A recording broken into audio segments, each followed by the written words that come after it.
Pierre, à toi.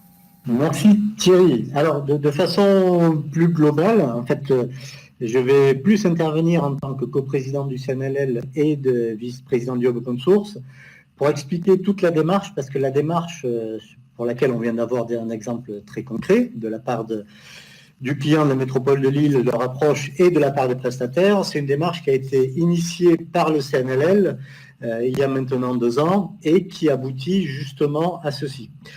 Le constat initial qui était fait, c'est qu'on commençait à avoir de plus en plus de marchés de support open source, avec une volonté de supporter de plus en plus de logiciels, mais également une volonté d'avoir une qualité de support digne de la qualité des éditeurs, ce qui, de loin, peut être un petit paradoxe, parce qu'il ne suffit pas d'avoir un code source, en fait, pour bien supporter un logiciel. Et plus on va vers des logiciels métiers, c'était le cas des logiciels typiquement de l'Adulact, ou vers des logiciels pour utilisateur final, plus en fait on a besoin d'éditeurs, puisque pour fournir tout ce qui va autour du logiciel, c'est-à-dire l'écosystème, les outils, les partenaires, etc. etc. Et donc, ce type de marché proposait un peu un paradoxe dans le sens où on demandait une expertise de plus en plus pointue et sur un nombre de plus en plus grand de logiciels. Et en fait, on le sait un peu tous, hein, être expert en tout, ça veut dire qu'il n'y a pas d'expertise, ça veut dire qu'on n'est pas expert. Donc, le sujet, c'était comment constater et contourner ceci, déjà valider ce diagnostic, et ensuite voir ce qu'on proposait. Alors pour valider ce diagnostic, en fait, on a fait une grande enquête fin 2019 avec le CNLL et le Hub par rapport aux prestataires open source pour savoir quels étaient leurs retours de ces grands marchés de support open source. Parce qu'on avait également des bruits de couloir ou beaucoup de retours officiels qui disaient mais ça ne marche pas, c'est pas bien, etc. De façon très simple, le constat qui est sorti, plus de 40 éditeurs prestataires, a été en 3 points. Le premier, c'est que c'était des marchés qui étaient inadaptés aux solutions des éditeurs open source. On parle de plus en plus d'éditeurs. Gilles dit on a un fonctionnement qui se rapproche de celui des éditeurs.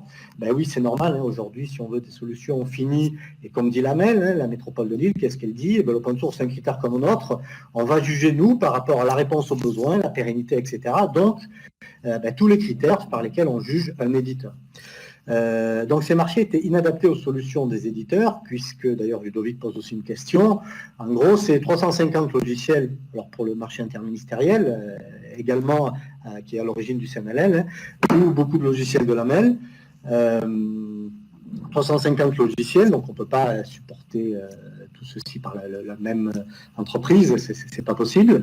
Donc inadapté aux solutions des éditeurs, marché qui ne permettait pas un support efficient pour les clients, puisque quand vous avez une seule société qui s'engage sur 350 composants, ça n'existe pas une société qui est experte en 350 logiciels, ou alors il faudrait une société énorme, et là c'était pas des sociétés énormes, donc du coup le support qui était rendu, il n'était pas très qualitatif, en gros il allait forcément très loin au-delà de je fais une recherche Google et je donne mes réponses.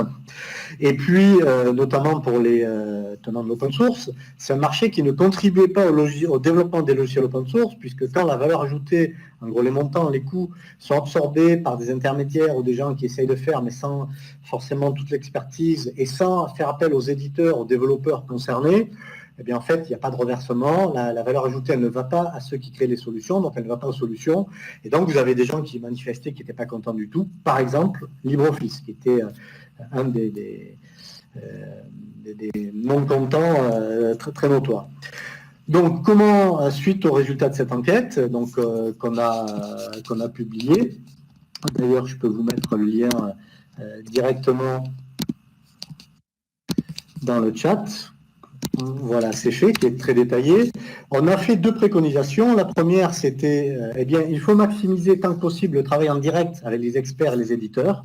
Donc, en gros, essayer de faire des référencements directs, essayer de s'assurer que ce qui va être fait peut être reversé ou qu'il y a une proximité, une contribution forte par rapport aux acteurs choisis. Donc, ça, c'est l'idéal côté éditeur et expert. Maintenant, la réalité fait aussi que lorsqu'on est un gros donneur d'ordre, on n'a peut-être pas envie de signer 50 contrats différents avec 50 petites structures individuelles, et donc il y a une volonté de guichet unique. Et donc, leur préconisation, c'était de dire, si vous ne pouvez pas avoir un support éditeur réel là-dessus. Si vous sollicitez des contrats globaux, faites appel ou choisissez plutôt des groupements, et des groupements, et ça c'est très important, avec une gouvernance saine, c'est-à-dire où on a une transparence sur où va la valeur, qui développe, est-ce que j'ai un vrai accès aux experts, est-ce que les accès sont concrets. Ça s'est traduit par plusieurs questions, hein. Par exemple, toi Thierry t'as posé, mais qui a mis le portail, est-ce que les experts aussi ont le portail, etc. Ludovic qui posait aussi une question dans le chat, mais est-ce qu'on s'assure que ce qui va être fait peut être reversé en termes de R&D, etc. Mais tout ça, ce sont des vraies questions. La façon la meilleure qu'on a trouvée pour répondre à ça, c'est ce type de groupement avec réponse et gouvernance saine. Là, je remercie chaleureusement Atos d'avoir joué le jeu. Maintenant, il n'y a pas que Atos, c'est le CNL qui a l'initiative de ça.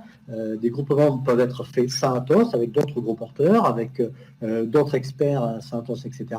Aujourd'hui, force est de constater qu'Atos joue le jeu. Et c'est pareil, le marché que tu cites, Thierry, c'est interministériel, qui est le plus gros aujourd'hui marché de contrats de support open source. Il a été gagné suite à cette logique où le CNL a fondé ce groupement en collaboration avec Atos, qui cherchait aussi une façon propre et compatible avec l'écosystème de répondre. Et donc là, très bien à eux d'avoir compris justement cet intérêt qui n'était pas de maximiser pour eux le profit sur un one-shot à court terme, mais plutôt de contribuer avec l'écosystème pour engendrer toute une dynamique. Voilà. Donc ça, aujourd'hui, c'est porté par le CNLL, par le Hub, par les différents prestataires.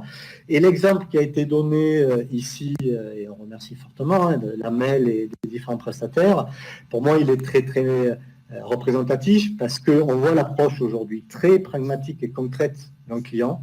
Il faut que ça marche, il faut que ça réponde aux besoins. Si c'est open source, très bien, ça peut être pris en compte, mais ce n'est pas le critère numéro un. Ça, aujourd'hui, c'est de plus en plus vrai. Et côté prestataire, cette approche, notamment Vortex, qui dit, moi j'ai une demande, maintenant je ne suis pas expert en tout, je ne vais pas essayer de faire moi de façon un peu bâclée ou mauvaise, je vais essayer de m'associer dans le cadre de ces groupements à des gens qui savent faire les autres parties pour avoir une réponse qui satisfasse à tout le monde. Donc voilà, c'était pour vraiment présenter ceci qui est issu d'une démarche et que ça fait plus de 2 ans. Remercier à tous les gens qui jouent le jeu. Et vraiment, moi, j'apprécie également le retour de la MEL parce qu'aujourd'hui, je pense que côté acteur open source, c'est ça qu'il faut viser, c'est des demandes et des approches pragmatiques, sortir de l'utopie et répondre à la question du besoin. Et pour répondre à la question du besoin, il faut se mettre à la place de l'utilisateur voilà, se rappeler qu'une solution, c'est pas qu'un code source, donc il y a tout le reste que l'Adulact essaye de faire pour la partie métier collectivité et que nous, l'écosystème des prestataires, devons faire en sorte et progresser sur justement ces modèles et donc aussi sur le modèle éditeur, commencer à vraiment l'assumer avec tout ce qui va avec.